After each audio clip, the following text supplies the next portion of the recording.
Welcome, curious learner, to the deep dive. Today, we are plunging headfirst into the foundations of what makes a company truly great. And we're not just talking about survival, but real, enduring excellence, the kind that lasts for generations. Exactly. Our mission today is a deep exploration of the principles behind so-called visionary companies, and we're drawing from the amazing research in the classic book, Built to Last. It's a foundational text for a reason. It really is. Now, before we get into the really mind-blowing data, we have a quick, heartfelt request. If you find value in these insights, if we deliver that aha moment you're looking for, please take a second to subscribe, hit that like button, and maybe share this deep dive. It genuinely helps us keep building this for learners like you. It really does. Okay, so let's get straight into the architecture of long-term success. So this whole thing is based on a massive 6-year study. And the goal was to get past all the usual management fads, the flavor of the month ideas. The buzzwords. Exactly. They wanted to find out what really, truly distinguishes the exceptional companies. They picked these visionary companies because they were the absolute best of the best in their fields. They'd been around for decades, and they just crushed the general stock market from 1926 all the way to 1990. So we're talking about companies that were successful before World War II, and we're still killing it decades later. I mean, that's real longevity. It is. And the first major shock right out of the gate is just how much this research debunked. We think of things like, employee empowerment or continuous improvement as these modern, almost Silicon Valley ideas. But they're not new at all. The really surprising thing is how many of these commonly held management myths just got completely busted. For instance, the classic story we all hear is that a great company has to be started by a single, charismatic, brilliant leader. Or founded on one massive, brilliant product idea, the so-called grand idea. Right, the big idea. That seems to be the story we tell ourselves every single time a hot new startup hits the headlines. It's always about the lone genius in a garage. And the data just strongly contradicts that. It's a romantic story, but it's mostly a myth. Out of all the visionary companies they studied, only 3 Ford, General Electric, and Johnson & Johnson actually started with a novel, successful product idea. Only 3. Just 3. And even in those cases, there are flaws that, they really highlight why the organization's structure is more important than the founder's initial genius. How so? I mean, with GE, you have Thomas Edison. Wasn't his vision the absolute driving force? Well, you'd think so. But Edison was completely convinced that direct current, DC, was the future of electricity. Yeah. He actively fought against alternating current, or AC, which was being pioneered by Westinghouse. And AC was the better technology. By far. It was technically superior for long-distance transmission. So Edison's foundational idea in that context was actually inferior. So the company survived and thrived despite the founder's mistaken product vision, not because of it. Precisely.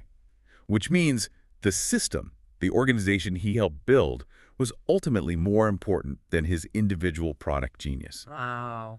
And that brings us to the counterexamples, which are, frankly, even more telling. Think of Sony.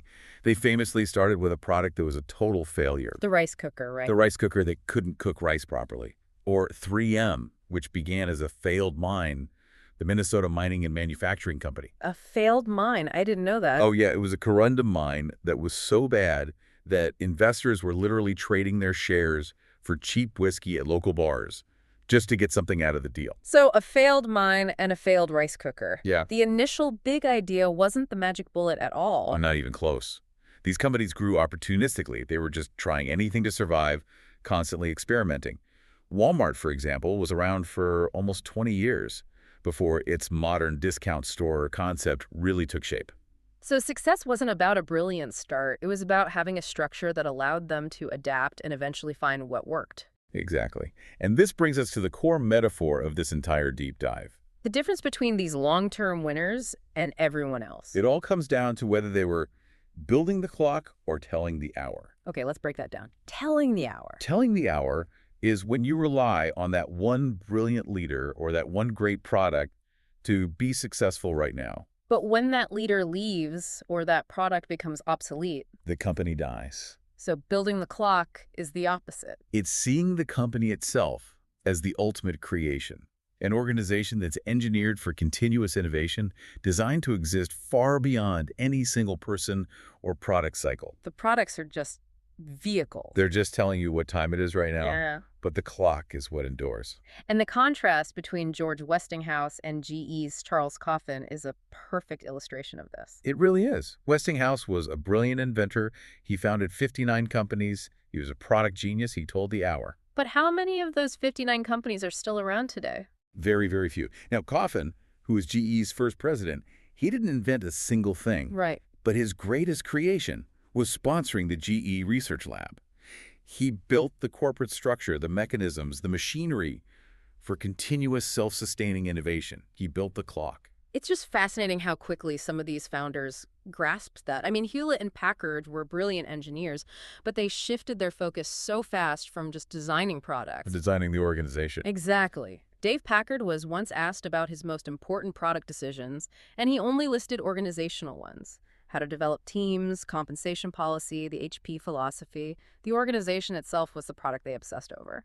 And this deep institutional focus leads us to this great paradox that the study uncovered. He has enduring paradox. Visionary companies religiously, and I mean religiously, preserve their basic core ideology, their values, their purpose. But at the same time, At the exact same time. they show this powerful, almost fanatical drive for relentless progress and change. Okay, so that sounds like a contradiction. On one hand, you have this rigid core, the fixed star that stays the same for 100 years, defining why they exist. Right. But on the other, you have constant upheaval in how they do it. How do you keep that core from becoming stagnant? The key is that for these companies, maximizing profit is never the primary purpose.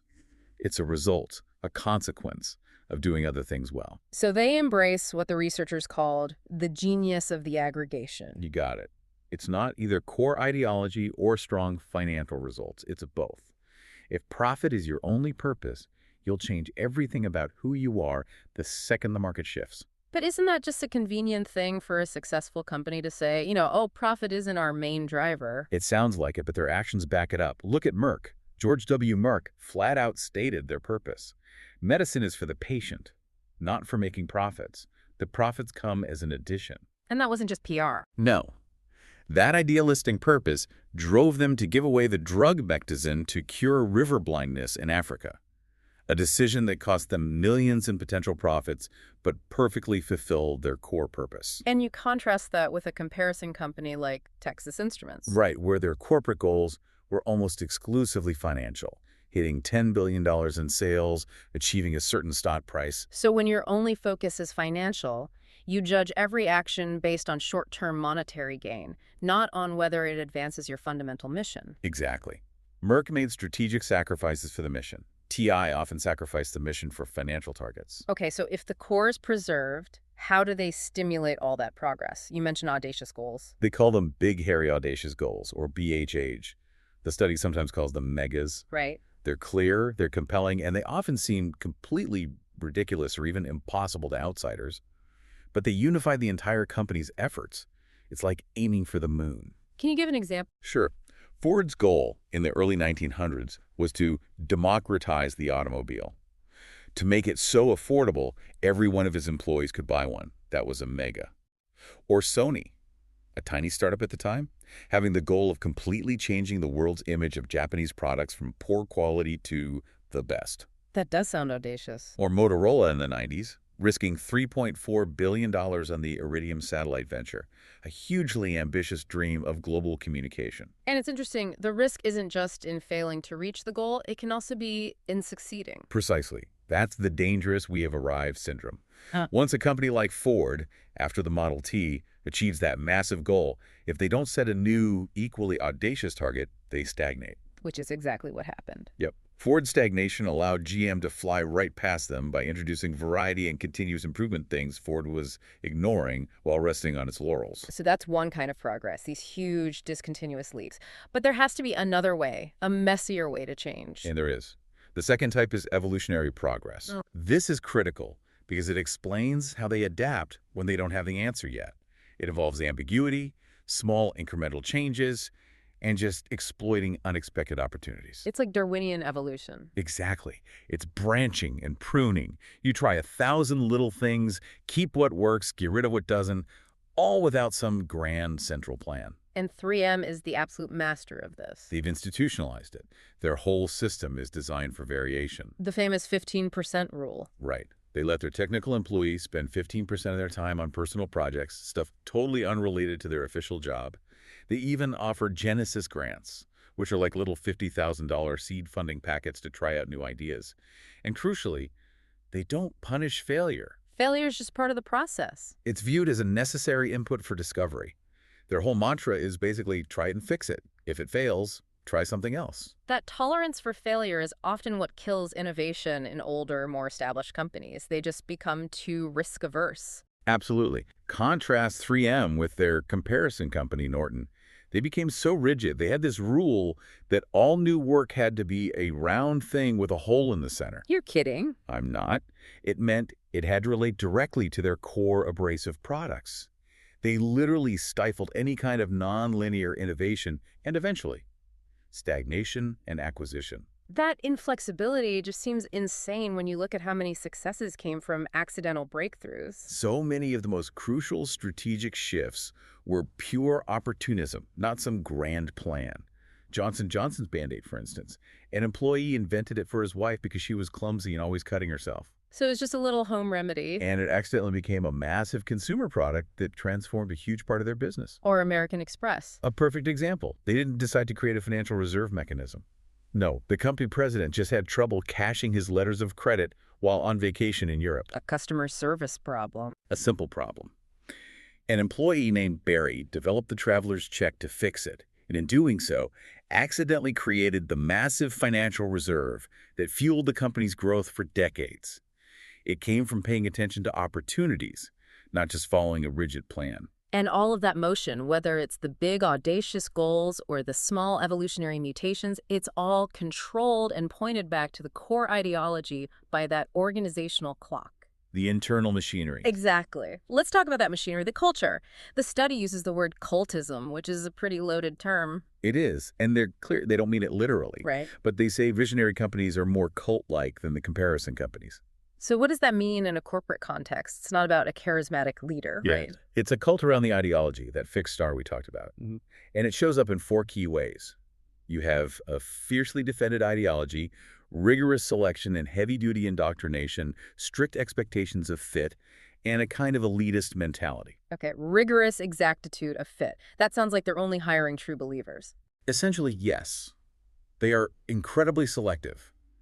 They often prefer to hire young, impressionable employees who can be rigorously indoctrinated into the company way. So you either fit in or you get out. Fast. The research knows that Nordstrom is a wonderful place to work, but only if you are totally dedicated to their system of service heroism. If you're not, you'll be miserable and you won't last long. And this creates a really intense culture of expectation. Fierce. At Nordstrom, they have immediate rewards for heroism, but also immediate penalties for poor service. At early IBM, they plastered the walls with slogans like, "There is no stillness." The culture itself becomes the enforcement mechanism for the core values. That kind of commitment seems impossible to maintain over decades without a really specific plan for leadership transfer. And that's the final piece of the machinery, strategic leadership continuity. Visionary companies are obsessive about promoting from within. Homegrown management. It's the ultimate mechanism for preserving that core across generations. If you bring in an outsider, they often try to change the core ideology because they think some new trend or product is more important than the organizational architecture. So internal development guarantees the next leader understands the clock, not just the time. Look at GE. They did not leave succession to chance. Reginald Jones spent years whittling down a list of 96 internal candidates to find the next leader, who turned out to be Jack Welch. He was looking for an architect. And the consequences of failing to do that are pretty stark in the comparison companies. Oh, absolutely. Contrast GE with Zenith. Its founder, Commander McDonald, was this intensely charismatic guy, but when he died, there were no prepared successors. Chaos. Total administrative chaos, a failure to maintain quality, a constant rotation of outside saviors who never understood the company's internal clock. Stagnation was inevitable. Meanwhile, Motorola's founder, Paul Galvin, spent years preparing his son, Bob. So even as the company reinvented its products over and over, the Galvin values, the core, remained perfectly intact. This whole deep dive really just hammers home that central lesson. Greatness isn't a person or a single stroke of luck. No. Visionary companies succeed because of the cumulative effect of dozens of these aligned mechanisms. It's the sophisticated clock that preserves the core and stimulates progress at the same time. The greatness is in the architecture itself. So what does this mean for you, the learner? Whether you're running a project, leading a team, or just managing your own life, maybe ask yourself this question. In your work, are you focusing on the long-term architectural creation? Are you building the clock? Or are you just chasing short-term wins and relying on luck? Are you just telling the time? A powerful question to end on. It is. Thank you for joining us on this deep dive into organizational longevity. If you enjoyed discovering these enduring principles, please remember to subscribe, like, and share. We appreciate you being part of this journey.